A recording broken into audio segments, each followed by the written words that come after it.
right, people, this is the last full episode before the official start of Season 2, which will be in a few weeks, for real this time.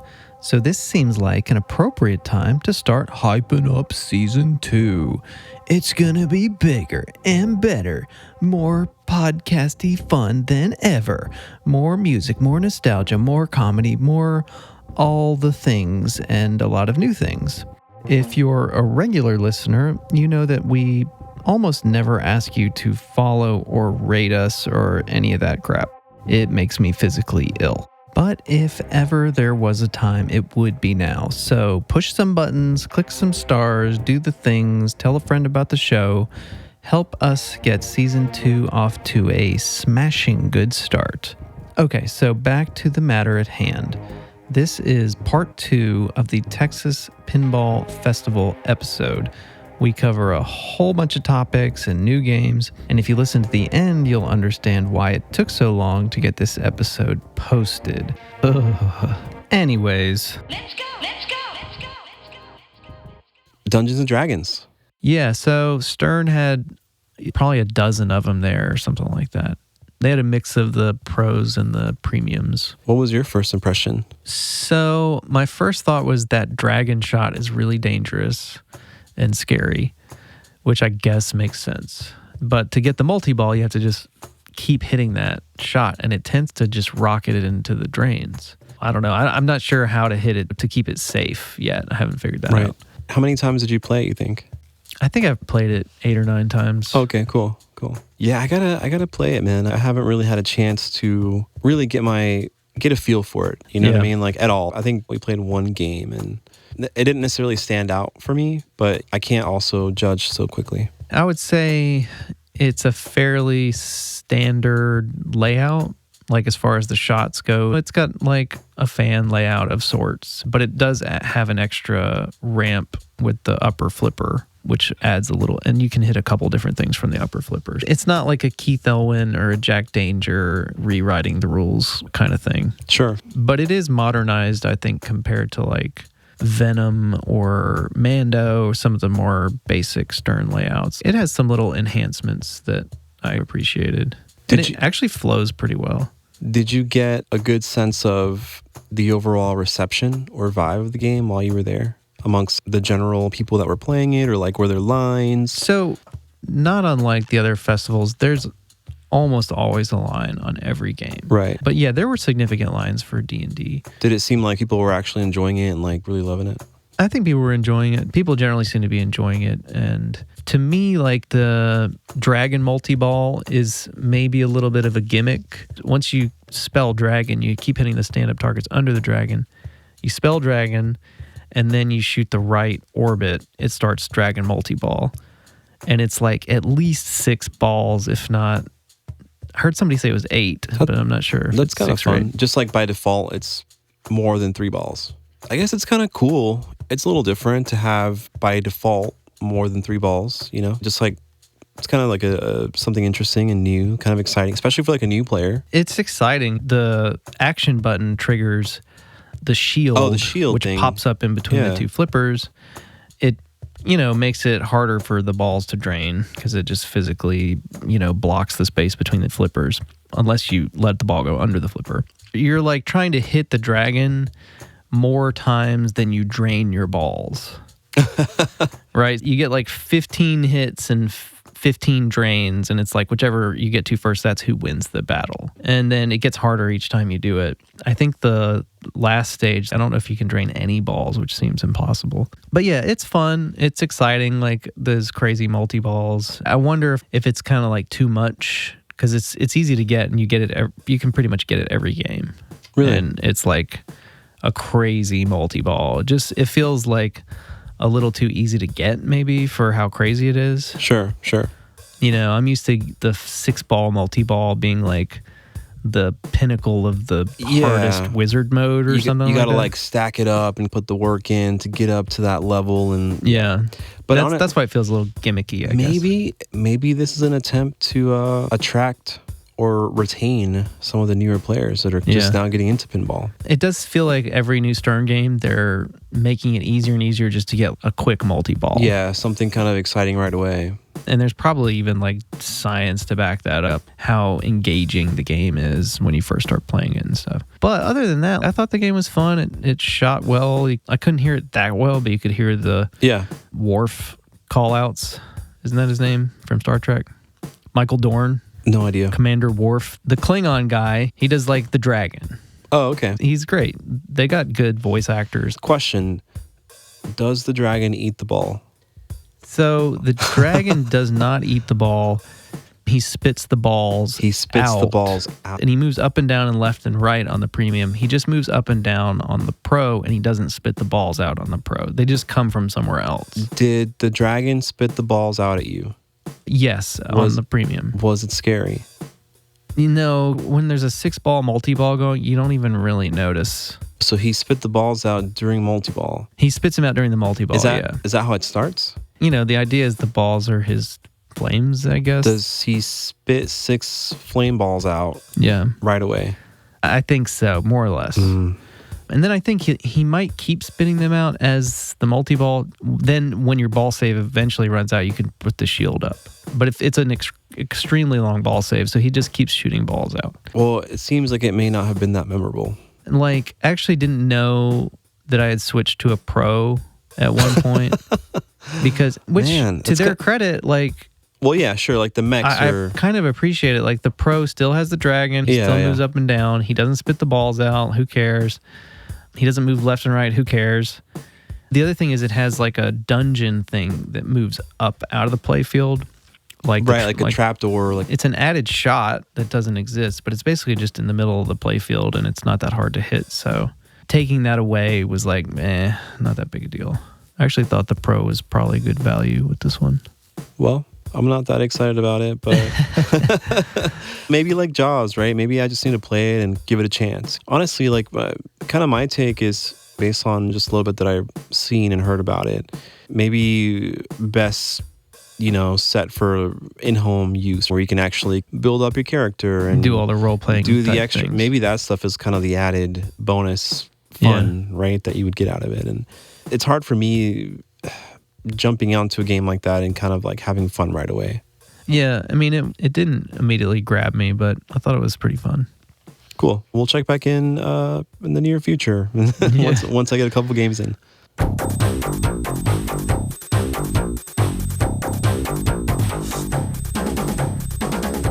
Oh, so the first day at Texas Pinball Festival, within 3 or 4 hours of being there, I had like an itchy spot on my chest, and I looked in the mirror and it was a tick. Oh no. And it was like, I gotta freaking deal with this. So I went into the bathroom and I was just trying to like pull it out because it didn't look like it had been on there for very long. Wasn't engorged. Yeah, it's such a gross word. Anyway, I tried to pull the thing out and, I just like grabbed with my fingers because what else am I going to do? And like the half of it came out really easily. So then I'm just like grabbing the whole body of it, trying to pull it out. But those remaining 2 or 3 legs or whatever were just completely hooked in.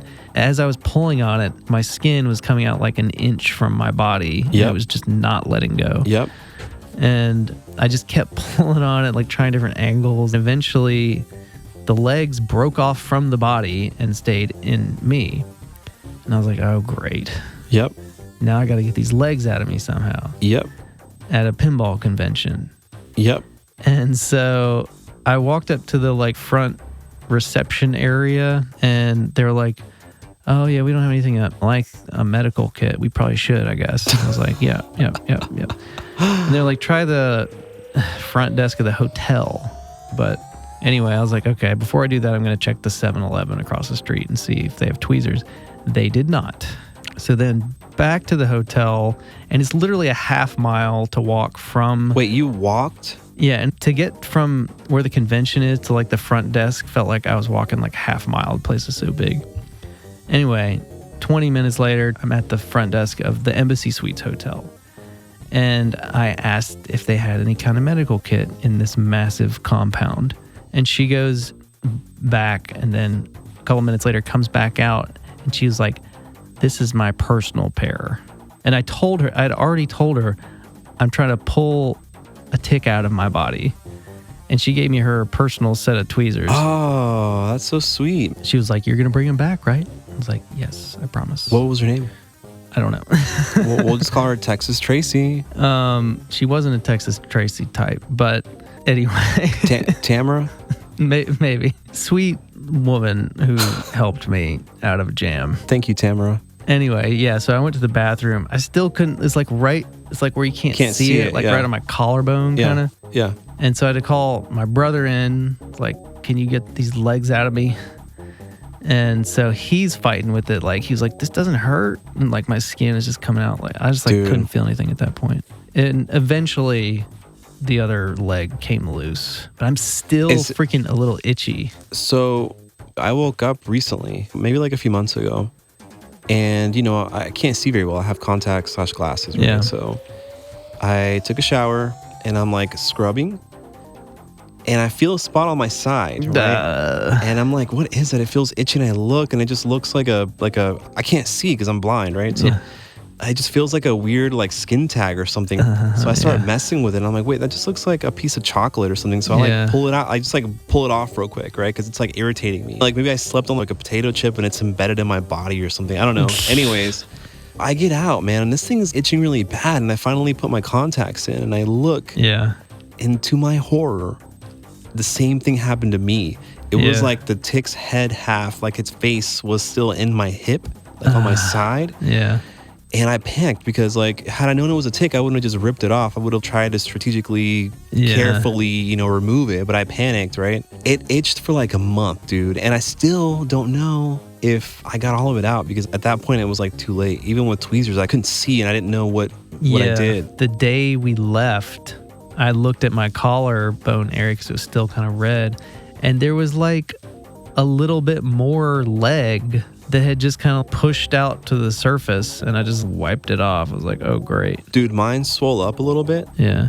Like maybe like it was protruding from my body maybe like half an inch or something, like a bulge, and I squeezed it and like stuff started coming out. It was disgusting. You got to watch for the bullseye. That's the Lyme disease thing. I quickly researched, and I realized there's no bullseye look to the bruise. They carry a lot of other diseases too, unfortunately. But I think usually if they're not engorged, you're much less likely to have contracted something. This one was definitely semi-engorged. Really? Yeah, because it felt like a raisin. Like it felt kind of like a raisin on my side. Oh no! It's like a raisin carefully hanging on to the edge of my side, my hip. I'm trying to remember if I've ever had one that was engorged. I tend to catch them. I get so itchy right away. Like I respond to them immediately. I don't know how this one got me, man. It got me in my sleep. Yeah. Bastard. Well, watch out. How long ago was that? This was like 6 months ago. I think I'm fine. You're fine by now. I think I'm fine. But yeah, I'm going to go ahead and say, ticks, fuck you. And now for a word from our sponsor. Coca-Cola Classic introduces Magic Cans. You can't tell them apart from real cans, but inside, up to $500 cash, trips, or other great prizes instantly. So take a good look. If you see anything other than Coca-Cola Classic in that can, don't drink from it. It's a winner. So take a good look, because there's magic in the real thing. Can't beat it. Can't beat the real thing. And now, back to the show. So, one of the other big games there that just debuted was Portal. Oh. The new Multimorphic. Power Rate. Multimorphic Power Rangers. So they actually had the biggest multimorphic display here that I've seen. And they had a bunch of different games on display. Like maybe all of them? I don't know. They had a pretty good sized booth, and they had 3 portals. They had like 2 of the extended version and 1 of the standard version. The standard version is like a normal multimorphic game where everything that you swap out is like the back third of like the playfield. The module on the top portion of the playfield. Yeah.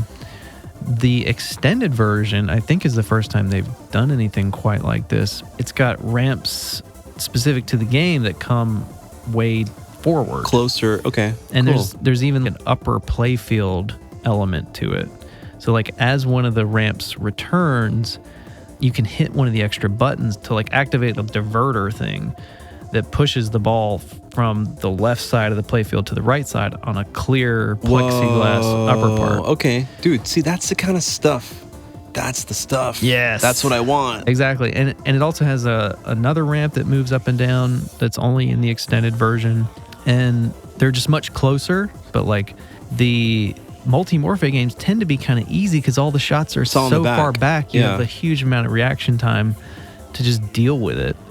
And in this game, 2 of the ramps are much closer, Johnny Mnemonic style or whatever. Yeah. And so it speeds it up. There's more hazards, which just makes it a little more exciting. And there was also some cool, there's like a jump shot in the back, kind of like a ramp that pops up. Yeah. And the other ramps move up and down. I didn't get a handle on the rules or anything. But sure. There was probably the longest line consistently for that game. Wow, man. Well, that's exciting. I had no idea. Definitely the most impressive Multimorphic game I've played. And like if I see that in an arcade or something, I'm going to play it. But it is pricey. Like I struggle to understand the economics of Multimorphic. So the standard, right? You theoretically buy the module, plug it into your existing Multimorphic cabinet, and it's right? like 5,000 or 5,500 or something like for that module. Yeah. So then the extended is but you have to already own the Multimorphic, platform. But yeah, it's 12,500 for the extended, like the full cabinet, the whole game playable, ready to go. Yeah, which is like the price basically of a Stern LE, and that's a lot. I wish they could make them cheaper. Honestly, if the modules were a little bit cheaper, to me it would make a lot more sense. You know what I mean? Like if the modules were cheaper than $3,000, you know what I mean? If it was like $1,500, that's like the cheapest is like $3,000. If it was like $15,000 to like $2,000, maybe it would make more sense to me. Yeah, I mean, I get it. Like we're both people who make expensive things, and we know how much things cost to make. But yeah. For me, it's just if I can buy a WPC game for like $4,000, or I can buy a $5,000 module for something, it's hard to see the value in it. I'm not knocking it either, but I agree. I think I would almost rather buy just like a full-on 90s game or something for like $5,000 or $6,000, $4,000 or $5,000, or a used Stern Pro. Sure, a newer Stern Pro. Yeah, totally. Anyway, I thought the game was really cool. I hope that they keep making like more fully evolved machines like this.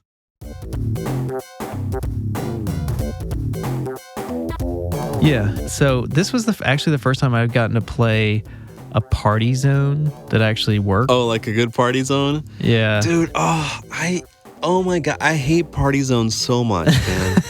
Party zone is like what it sounds like if you just inverted it. That's how much fun I have playing that game. What's the inverse of party zone? Like I don't know what you like mean. Living hell, you know what I'm saying? That's like the least fun game. Torture chamber? Torture chamber. Yeah. That's like the least fun game I've ever played. Yeah. So yeah, I love like the zany look of it. But man, there's no redeeming qualities to like how it shoots or the playfield or anything. It's not fun at all. It's negative fun, dude. It's frustrating. It's like that weird time period, like early WPC, late System 11 games where there weren't really ramps. There were just vucks everywhere that just shoot the ball back to you. But it's just like stop and go and stop and go and stop and go. Yeah, I mean, the colors and stuff are cool and fun, and they're kind of eye-catching, but the actual playability of it, I feel, is... I've never had... And you know what's funny, man, is like... Yeah. There used to be one in Raleigh at this place called Level Up that has since closed down. And I would always go there with friends or people just hanging out or whatever and like show them pinball. Yeah. And that would be the first one they would walk up to. You know what I mean? Because it just looks kind of like... It kind of has a vibe. Yeah. Like... I wish it was more fun. It's just not that fun. And the music is also kind of like dread. Like, it's annoying. It's so annoying. Yeah, the music is horrible. But I did play it like 3 times because I was just trying to hit that left ramp shot a few times. It's like that spaceship ramp all the way to the left. Yeah. But it's ruined. Like, it's unsatisfying because you hit the ramp and it goes up the hill a little bit, and then it just vucks it up to like a higher little return, and then through a little loop, which is, I guess, kind of cool. I guess that's the only cool part, yeah. But the fact that it stops in the middle of the ramp to like shoot it higher just takes all the satisfaction out of it. You get the satisfaction only of it going to the top of the ramp, and then the machine is in control after that. It's just blah. Seems like a cool idea in theory, but it's not fun. Everything about that game is like, well, that seemed like a good idea. It's like there's something wrong with that whole club, like Dr. Dude, Party Zone, that whole thing. I don't know what that is. I don't know what the deal is. Get it away from me, right? Like, I get weird rape vibes. Like, get it away from me. That's funny. You know what I mean? Like frat party, I'm gonna get roofied vibes playing these games. Well, it's I mean, weird. some of the call outs and like little animations and stuff is like, get your hands off me. And Yeah. it's like a wolf character. I'm telling you. Dr. Dude, and he's like holding it. It's weird, man. Yeah, those games are pretty rapey, I guess. Like Dr. Dude parties at the party zone, Yeah. which is probably like the rape dungeon that these But weirdo... Elvira is also part of this club. They're all Dennis Nordman games. But Elvira and the Party Monsters. There you go. Another party. Yeah, they're all together partying. But I guess if Elvira's there, maybe it's cool. I actually really like that game. The Elvira game's fun, but the other ones, please. Yeah. Just go. Just please go. Yeah, the Elvira ones are probably the only actual good ones. But I like the way they look. So Turner Pinball, they had Ninja Eclipse. Oh, Chris Turner. We met him at Pinball Expo. He was hanging out when we were playing Diamond Lady. Yeah, that's right. So I talked to him a little bit about his new game, Merlin Arcade. Yeah. They had a couple of them there, and there was a good line on it the whole time. These are prototypes. Oh, cool. Because the game is not available until the summer, I think. The code was like 0.58 or something. It was pretty early code. Some of the stuff on the playfield might potentially change a little bit from what was there. But it's kind of an interesting theme. It's like if Merlin in the Middle Ages could conjure an arcade, like a modern arcade. So there's like an arcade machine, like an 80s style arcade machine sculpt on the playfield. Oh, cool. The coolest thing, probably, there's a foosball spinner in a lane, like a little guy, like foosball. But he looks to be about full size, like a full size foosball. A dude spinning. Yeah, but he's shaped like a knight. But yeah, you hit the ball and it spins like a foosball guy, which is really cool. It's very satisfying. So it's like a spinner. Yeah. But it's in the shape of a foosball guy. Yeah, and it's like to scale. That's pretty fun. Yeah, and it spins like it should. It was a very satisfying shot. It had like a flipper on the upper left that was also a little bit lower than you would expect it to be, which made it a little more interesting, I think. And you can shoot a loop with that. Cool. There's a couple ramps. It was generally fun. Like, cool. I only got to play it like twice because I hate waiting in line. Sure. But the other cool thing it has 2 extra buttons on either side, or 1 extra button on each side. And it's a tap pass button. So basically, it just barely hits the flipper. So if you're cradling a ball, you hit the button and it passes it to the other side? Yes. No way. Yeah, you cradle the ball like you would with the regular full-strength flipper. Amazing. And then you let go of that flipper, and as the ball rolls towards the tip of the flipper, you hit the other button, and it just boop right over to the other flipper. And it works really well. Can we just take a moment and give a round of applause to Turner? This is what we need. This is innovation. This is like what's going to get new people. This is what's going to keep pinball going. Yeah. Also, dude, the original themes, dude, mad props, because I'm so tired of licensed themes. And I kind of miss original stuff, man. Like, let's make... And honestly, he's been like, I've seen recently Ninja Eclipses getting a lot of attention online. Like, people are posting like, oh, I finally got to play Ninja Eclipse. Yeah. So he's getting there's something like multiple people I've seen over the course of the last few months commenting that they're getting to play these games that are pretty rare. So he's doing something right. I do think he's onto something. I did play Ninja Eclipse a little bit more and had fun with that game. It shoots Like the shots are not too easy, not too hard. I think it'd be a fun game to like get into. Yeah. With the new one, with Merlin's Arcade, he's definitely like stepped up the amount of sculpts and just like custom stuff. Ninja Eclipse was a little more like things printed on plastic, kind of two-dimensional. Sure. And this has several different sculpts that are like custom made, custom painted and stuff. But he's definitely upping the game. I also saw they had a playfield flipped up in the service position all the way back. Cool. I didn't know this about them, but the whole back of the playfield is circuit board. The entire thing is like 2 or 3 gigantic PCBs. No way. Just flush against the plywood. Like underneath, like basically if you're looking at it from, like if you have it standing up in service position, you're looking at just full on PCBs. Just PCBs, no wiring. That's the benefit is Whoa. The PCB is the wiring. So you don't need to hand wire all that stuff. Super clean. Yeah, and like I would imagine if something breaks, you just got to buy a serviceability, large replacement PCB. But I bet they're much more reliable. Amazing. Another innovative thing. Like that's awesome because that's going to be way more reliable. Yeah. Than like a random wire that just like a solder joint that just lets go because you dropped it too hard one day, or as you were folding from service back down, it got caught on this edge of this cabinet and then it pulled. And that happens to me all the time when I'm working on games. It looked like almost no wires. There's wires between the solenoids and the circuit board. Cool, man. And that's about it. So it's got to be way cheaper to manufacture. Yeah. Especially those big circuit boards probably don't cost that much. If you have the pick and play systems too, that populate the components on the boards, that's even faster and cheaper. Yeah, for sure. Yeah, it was impressive. Dude, shout out to Chris Turner. And now for a word from our sponsor. Hi, we're the new kids on the block. Now you can hang tough with us 24 hours a day on our brand new hotline. Just pick up your phone and call us on 1-900-9095-KIDS. You hear our most secret day-to-day thoughts, but check this out. We'll tell you all about our brand new Talking Fan Club hotline. Word. It'll blow your mind, so call us right now. Plus, a portion of each call helps to support United Cerebral Palsy. So remember, we'll be loving you forever. See ya. $2 for the first minute, 45 cents for each additional minute. Kids, get your parents' permission first. And now, back to the show.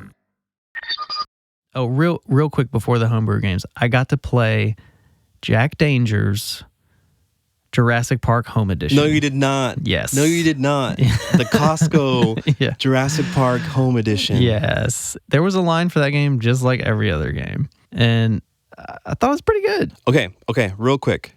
Jurassic Park Data East. Yeah. Jurassic Park Costco / Home Edition, right? Jurassic Park Keith Elwin Edition. 2019 Stern Edition. Give me the quick opinions right there. So they all have T-Rexes in roughly the same place. Okay. On like the back left quadrant. Okay. Data East, he eats the ball. Okay. So he comes down, clamps over the ball, goes back up, ball disappears, his mouth kind of chomps up and down. Impressive. And it has a rumble. Impressive. That's right. Earthshaker had it first. But, okay, so then Stern Jurassic Park Premium, he's like sticking out the backboard. Right. And he comes down and eats the ball as you shoot it up the ramp. Right.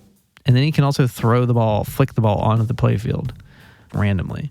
That's the best one. But the home edition version is kind of the worst in that regard, but it still does something. So basically you shoot the ball, there's some drop targets in front of the T-Rex, you knock those down, and then you shoot it into like a hole that's right under the T-Rex, and then he spits the ball out of his mouth.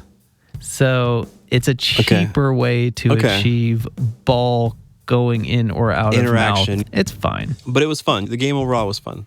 Yeah, I mean, if it was a System 11 game, then you'd be like, this is a great System 11 game. Sure. Sure. It's just got all the things that make pinball fun, and it's even got a jump ramp. Like in the back, you hit it up a ramp, and there's a gap. Like if it's not going fast enough, it just falls down. It's a pretty big gap. Dude, I'm dying to play that game. I've seen a lot of random people online also bringing it up and talking about it, but it's funny because Honestly, it's not as cheap as I thought it would be. Right. And that's also where I'm like, $5,000. I'm Just gonna get a used something. I'm gonna get you know? a used Pro, but that's not who they're trying to sell it to. But 100%, if some rando goes to Costco and is like, oh, I remember pinball from when I was a kid, and then they buy that thing, they're gonna get into pinball. It's gonna be fun. They're gonna have fun. I totally get it, man. Like my dad included will go to Costco and impulse buy like a shed. Yeah. You know what I mean? So like, Yeah. I totally get it. You're like, $1,600. How much do these usually cost? And it's like $2,500. Go ahead and put it in the cart with your like A5 Wagyu, 3 pounds, You like an upgrade amazing your deal. cart at that point. You have to get one of those pallet carts. But yeah, I could definitely see. I mean, I think they would sell a lot more of them for like $4,000, and the price difference between that and the Pro would make more sense to me. Right. But you know, I don't know. It's fun. What about the display? Did it bother you? No, it was fine. It's a little bit smaller. It still had a bunch of animations, and it didn't seem super phoned in or anything. Cool. It seemed fun. I had as much fun playing that game as most of the games that I played at the convention. It's a full-size cabinet, right? It's just a display that's a little bit smaller, right? Okay. As far as I can tell, it's full size. Like the play field is full size. I think the cabinet is maybe slightly smaller dimensions. How'd the flippers feel? They felt fine. They just felt like stern flippers to me. I mean, I didn't notice anything weird about them. It all just felt like normal pinball, just scaled down and a little bit simplified. Okay, last thing, the homebrews. So they had Tony Hawk. Tony Hawk's Pro Skater was there. There was a super long line for that game the whole time. And so I didn't play it. I love that game. I think he may have made some updates to it. Like it looked good. There were certain things I was like, was it like that before? Did he change that? So I did look at it, but there was a line for it the whole time. Beside that was Mad Max. Mad Max? Fury Road. I didn't even know that was a homebrew. It's new, sort of.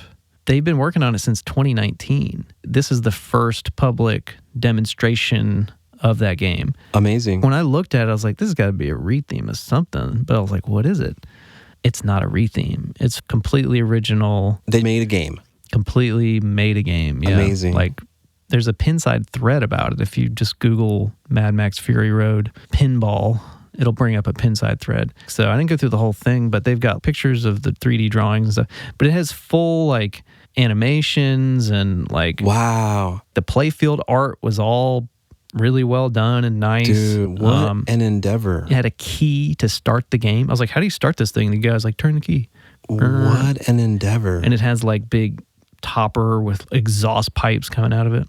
It's pretty epic. Do you know anything about the developers? So I know it's like a uncle-nephew situation. I think the nephew was in like high school and was studying like engineering, trying to figure out what field of engineering he wanted to do. And it's like, well, pinball has all of them. Cool. So they just was like, let's make a pinball machine. Cool. And it's kind of a cool story, but they don't really have much of a. It didn't look like they were, doing a lot on social media or anything yet. Maybe they will, because it was definitely one of the coolest homebrews that I played. And the playfield has actually got some creativity to it and some like interesting shots and stuff like that. I'm going to check it out. I didn't even know that existed. So just last thing about Texas Pinball Convention. Texas Pinball Farm. It's kind of worth the trip for like family, even if they're not that into pinball. So Dallas kind of is like very big corporate city. It's not, I don't think it's like a cultural haven, but there was a Meow Wolf. Have you heard of Meow Wolf? Yes, dude, I've been dying. Dude, listen, my whole life I wanted to create and be a part of and just like develop immersive experiences and things that take you out of this world. Yes. And I know all about it, but go ahead. So my brother, Hacker Jay, had been to Meow Wolf at DEF CON in Vegas like 3 times. Vegas, right. Vegas has one, yeah. And he had told me about it, so it was on my radar, but he looked it up and there's one in Grapevine, which is like near Dallas. And it's in like a shopping mall.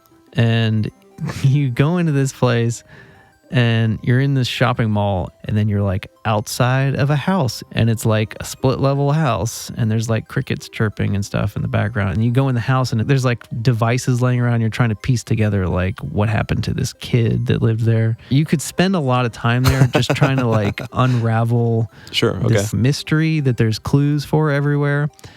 But you don't have to do that. You can then like walk in their kitchen. You're encouraged to just touch everything. Right.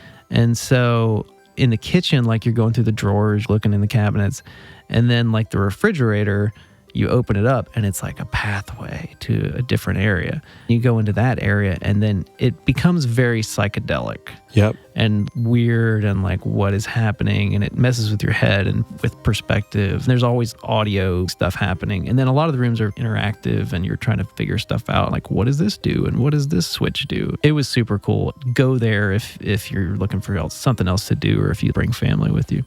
How much was it? It's like $40. That's not bad. There's also just places to like chill within the whole thing. So like there's places just to like hang out and sit down. You could spend the whole day there if you really wanted to. That's not bad. And there is one room of it where I was like, this is what I want my arcade to be. It's like just LED lights everywhere. So it looked very neon, and it was like rhythmically synced with music and like these patterns. And I was like, this, but with pinball. Right. Dude, I've been dreaming about making my own place like that. Like buying like an old abandoned warehouse. I had this idea for a room where you open the door and the whole floor is just a ball pit. Yeah. And then you have to jump in and swim down to a secret door underneath. And you come out of there and there's like another room with pinball machines. Yes. So that's like been my dream for a while. And I even looked up how much it would cost and how many, like basically how many balls it would take. Well, this is what we got to make our arcade at some point. Like all that stuff you could DIY, like all of it. Yeah, a giant ball pit room with a pinball machine at the bottom that you have to dive down and swim through. Yeah, we could do all that stuff. That's not going to be our first location, but that'll be like our ultimate location. We'll call it the Bash Pinball Farm. There was one little tip if you do go to Meow Wolf, definitely climb into the washer and dryer, and they do go to different places. Climb into them? Yes, climb into them. Don't be scared. No. I'm claustrophobic, man. Oh yeah, that might get you a little bit. Gross. It's fun though. Okay, then the other thing that makes it worth going to Frisco for is if you're into barbecue, which they have some of the best Texas barbecue. Actually in Frisco, called Hutchins Barbecue. Hutchins. Texas style barbecue. It was very good. Was it good? It was some of the best food / barbecue / yeah. Well, you're a North Carolina boy. Can't believe you're talking about Texas barbecue like that. They did have a like North Carolina-ish barbecue, like a shredded pork kind of thing. Man, nah. It wasn't as good. Nah. But the Texas style stuff that they did was really good. Woo-wee. And you got free dessert. Banana pudding. Peach cobbler, and ice cream. That place was almost worth the trip. Welcome to Frisco. I love, that's like one of my favorite things to do is when I go somewhere, have the local barbecue. Yeah. In Charleston, man, that's like the best beef brisket I ever had. Oh, really? You should go. If you ever go to Charleston, go to Lewis Barbecue. Lewis, okay. Yeah. I actually didn't get the pork or the beef. I got the chicken because I'm just doing... Matt, what are you doing? Matt, come on, dude. You're going to go to Whataburger and you get a chicken, and you go to barbecue and you get chicken. I know. What are you doing, man? I don't want to uncork the beast. It was the best barbecue chicken I've ever had. It was really good. So about that tick that bit me in Texas, I ended up getting a pretty gnarly and mysterious illness that took me out of commission for a few weeks. My doctor ran a barrage of tests, and it turns out I'd contracted ehrlichiosis, which, yes, I know it sounds made up. So a little PSA for folks living in tick-infested parts of the world.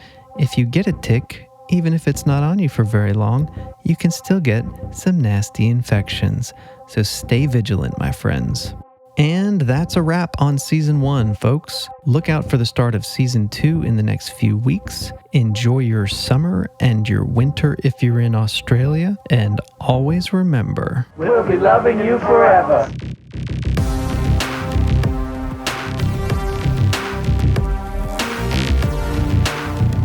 Leave this territory now.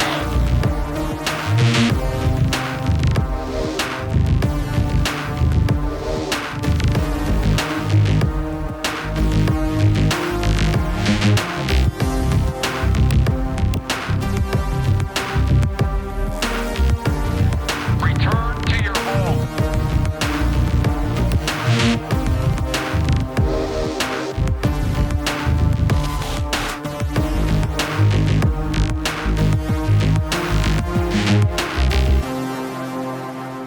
Evacuate all personnel.